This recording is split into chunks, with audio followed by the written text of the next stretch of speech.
दोस्तों, मैं हूं इरफान अंसारी और आप देख रहे हैं घूमता आईना। जैसा कि हमने वादा किया था, घूमता आईना चैनल के बैनर पर एक नया प्रोग्राम शुरू करेंगे जिसका नाम है पते की बात। जी हाँ दोस्तों, हम अपने वादे के मुताबिक आपके लिए लेकर आए हैं घूमता आईना का नया प्रोग्राम पते की बात। पहले एपिसोड में हमारे साथ हैं आज के खास मेहमान मीरा भाईंदर के जाने माने orthopaedic surgeon doctor Milind Surwade.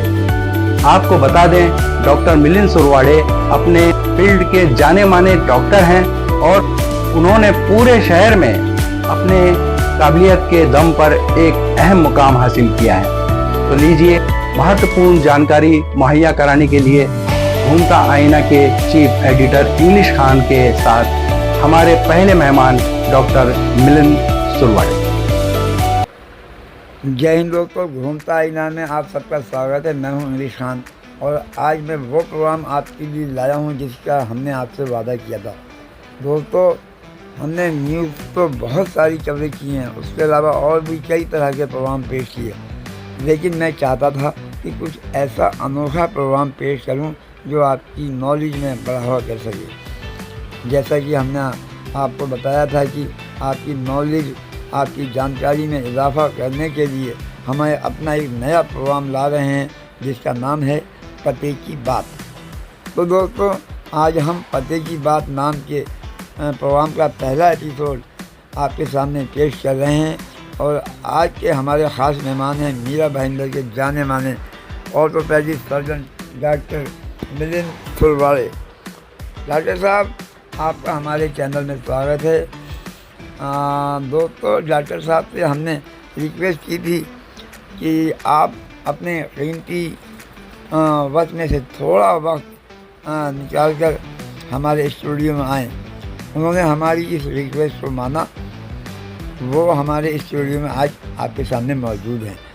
दोस्तों, डॉक्टर साहब से कुछ सवाल करने से पहले मैं आपको बता दूं कि हर इंसान की ज़िंदगी बहुत कीमती होती है और हर इंसान की बॉडी का जो सबसे ज़्यादा मजबूत कुछ होना चाहिए वो होती हैं उसकी हड्डियाँ, जिसके सहारे वो मजबूती से खड़ा रह सकता है और खुद के साथ अपने परिवार की सुरक्षा कर सकता है और उनको पाल पोस सकता है। दोस्तों, जब बात हड्डियों की आती है तो आज इसी विषय पर हम डॉक्टर मिलिंद से बातचीत करेंगे और उनसे जानना चाहेंगे, अगर किसी इंसान के घुटनों में उठते बैठते कुछ आवाज़ें आती हैं या फिर कभी उसके पैरों की हड्डियों में दर्द होने लगे, घुटनों में दर्द होने लगे, उठने बैठने में परेशानी हो, तो इस बात को क्या उसको सीरियस लेना चाहिए या फिर किसी तेल वेल को लगा के नज़रअंदाज कर देना चाहिए? क्या कहेंगे आप मेरे इन सवालों के जवाब में? हमारे दर्शकों को ज़रा विस्तार से बताइए। नमस्ते दर्शकों। सबसे पहले तो मैं शुक्रिया अदा करना चाहता हूँ इंग्लिश खान साहब का, जो इन्होंने इस प्लेटफॉर्म के बारे में सोचा और जो आम जनता के लिए सरल भाषा में इतनी महत्वपूर्ण जानकारी वो उपलब्ध करवा रहे हैं। तो आपका जो सवाल है, जो बहुत ही महत्वपूर्ण और कॉमन क्वेश्चन है, उसके बारे में मैं थोड़ा इन्फॉर्मेशन देता हूँ। तो जो घुटने की जो आवाज़ जो आपने पूछा, घुटने आवाज़ जो करते हैं वो दो तरह का प्रॉब्लम हो सकता है। पहला तो है जिसको हम घुटने की जो आवाज़ आना है उसको हम बोलते हैं क्रेपिटेशन हमारी साइंटिफिक लैंग्वेज में। तो क्रेपिटेशन एक होता है जो पेनलेस क्रेपिटेशन, जिसका मतलब है कि बिना किसी दर्द के घुटने की आवाज़ आना। वो इतना फिक्र की बात नहीं है, जिसमें उसमें कोई इन्वेस्टिगेशंस भी करने की ज़रूरत नहीं होती है। तो एक नेचुरल साउंड है, जैसे हमारा जो फिंगर्स की जो आवाज़ आती है इस तरह से घुटने की भी आवाज़ आ सकती है। दूसरा टाइप का जो क्रेपिटेशन होता है जो है पेनफुल क्रेपिटेशन, जिसमें होता है दर्द और आवाज़ दोनों एक साथ होते हैं। तो वो थोड़ी चिंताजनक बात होती है। तो जिसका महत्वपूर्ण जो कारण है वो है आर्थराइटिस, जिसका मतलब है सरल भाषा में कोई जॉइंट घिस जाना। जैसे उम्र एजिंग होती है उस तरह एज के साथ हमारा जॉइंट की वेयर एंड टेयर होती है, जो घुटने की जो कटोरी है वो घिसते रहती है। उसका कारण है कि ऑयल की कमी, घुटने की जो चिकनाहट है वो धीरे धीरे वो उम्र के हिसाब से 50 और 60 उम्र के बाद वो धीरे धीरे कम होने लगती है। तो हर इंसान को आफ्टर एज ऑफ 50 जो है वो थोड़ा बहुत घुटने की जो तकलीफ होती है, लेकिन 90% लोग जो होते हैं वो बिना किसी तकलीफ के पूरा जीवन बिता सकते हैं, बिना किसी दवाइयों के भी, और कुछ खास एक्सरसाइजेस या कुछ खान पान में कुछ परहेज करके वो उस प्रॉब्लम से निपट सकते हैं। तो जो फर्स्ट जो ट्रीटमेंट है उसके लिए जो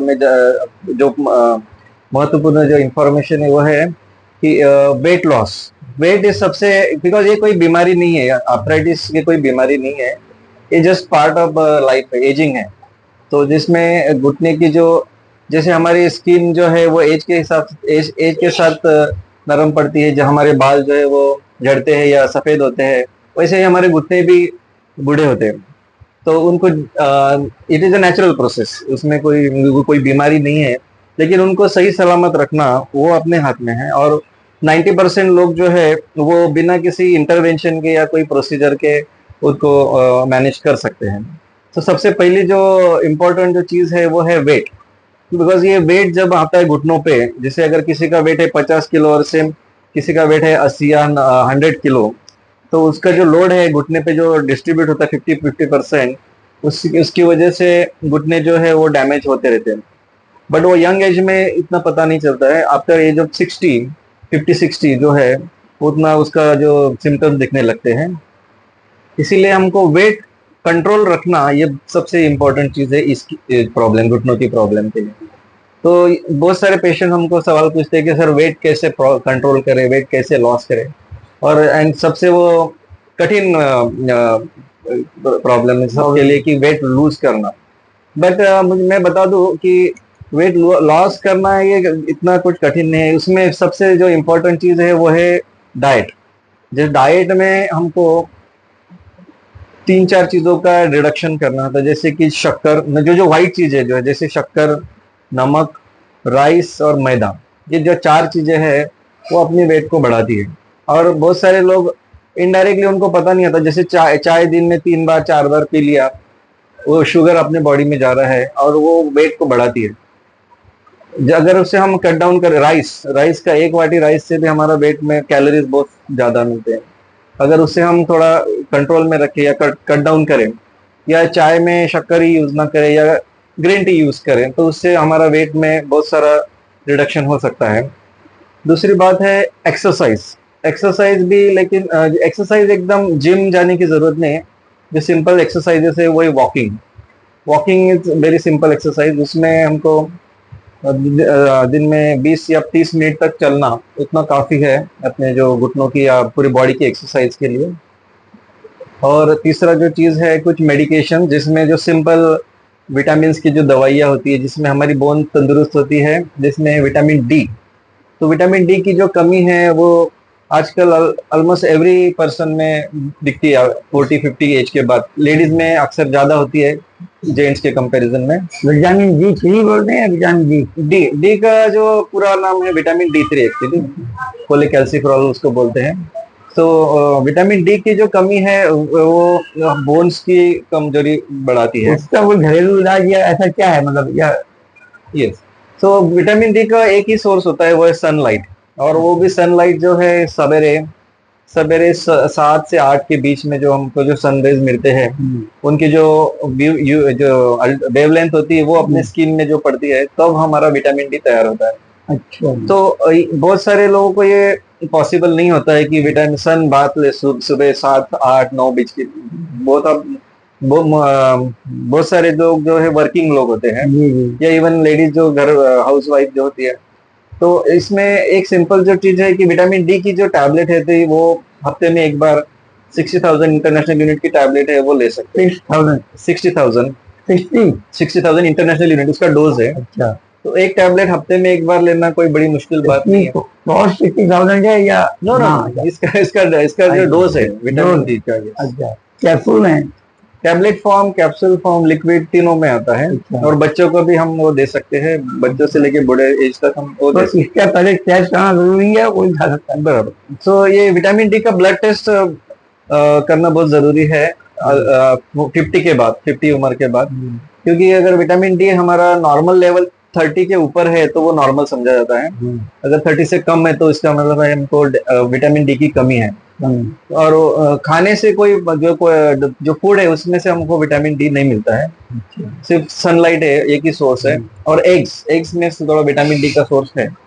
अदरवाइज वेजिटेबल्स या वेज नॉन वेज प्रोटीन कोई डाइट से हमको विटामिन डी नहीं मिलता है। अंडे से मिलता है। तो विटामिन डी का जो कंजम्पशन है वो अपने बोन स्ट्रांग रखने के लिए बहुत जरूरी है। ये 2 या 3 चीजें हमको इम्पोर्टेंट है। साथ ही में अगर आपका तकलीफ बहुत ही ज्यादा है तो समटाइम्स हमको पेन किलर के मेडिसिन कुछ दिनों के लिए 20 दिन 25 दिन तक लेने पड़ते हैं, ताकि हमारा जो इन्फ्लेमेशन है जॉइंट का वो कंट्रोल में आ जाए, और फिर आगे जो ट्रीटमेंट है वो हम बिना दवाई के मैनेज कर सकते हैं। सर्जरी का तो करनी पड़ेगी। सर्जरी का पॉइंट जैसे हमने बताया 90% लोग जो है वो बिना किसी इंटरवेंशन या सर्जरी के मैनेज कर सकते हैं लाइफ। 10% लोगों को जो घुटने की जो आर्थराइटिस है वो बहुत फास्ट प्रोग्रेस होती है। जैसे 50 की उम्र में अगर स्टार्ट होता है तो 60 के एज में उनका जो घुटने हैं वो लास्ट स्टेज तक पहुंच जाते हैं, जिसको हम स्टेज 4 बोलते हैं। तो उसकी जो स्टेजिंग की है स्टेज 1, 2, 3 एंड 4। स्टेज 1 और 2 जो है वो ऑलमोस्ट 90% लोग जो है वो बिना किसी प्रॉब्लम के रह सकते हैं। और जो एक्सरे में हमको स्टेज 1 या 2 आर्थराइटिस दिखता है, लेकिन पेशेंट को इतने सिम्टम्स नहीं होते। बट जो स्टेज 3 और 4 जो है पेशेंट को दवाइयाँ लेनी पड़ती है, और समटाइम दवाई भी अगर काम नहीं करती तो हमको इंजेक्शन देने पड़ते हैं घुटने में। इससे हम ऑयल इंट्रोड्यूस करते हैं घुटने के अंदर। और सबसे आखिर में अगर ये सब दवाइयाँ या इंजेक्शन उनको हेल्प नहीं करती है तो हमको ऑपरेशन की जरूरत पड़ती है, नी रिप्लेसमेंट ऑपरेशन। दोस्तों, आपने देखा कि डॉक्टर साहब ने एक बहुत जरूरी जानकारी, बहुत अहम और बहुत ही काम की जानकारी ये दी है कि 90% लोगों को किसी तरह की सर्जरी की जरूरत नहीं है। वो अपनी आदतों को बदल के, अपनी एक्सरसाइजेज करके, धूप लेके, अंडा खा के, इन सब चीज़ों से अपनी ये विटामिन डी की जो है कमी को पूरा कर सकते हैं। मैं डॉक्टर साहब आपका बहुत बहुत शुक्रगुजार हूँ कि आप हमारे स्टूडियो में आए और पहले प्रोग्राम की आप मेरे मेहमान हैं, और जोन आईना आपका तहे दिल से स्वागत करता है। तो दोस्तों, अगले प्रोग्राम में फिर मिलेंगे, तब तक के लिए शब्बा खैर, जय हिंद, जय महाराज।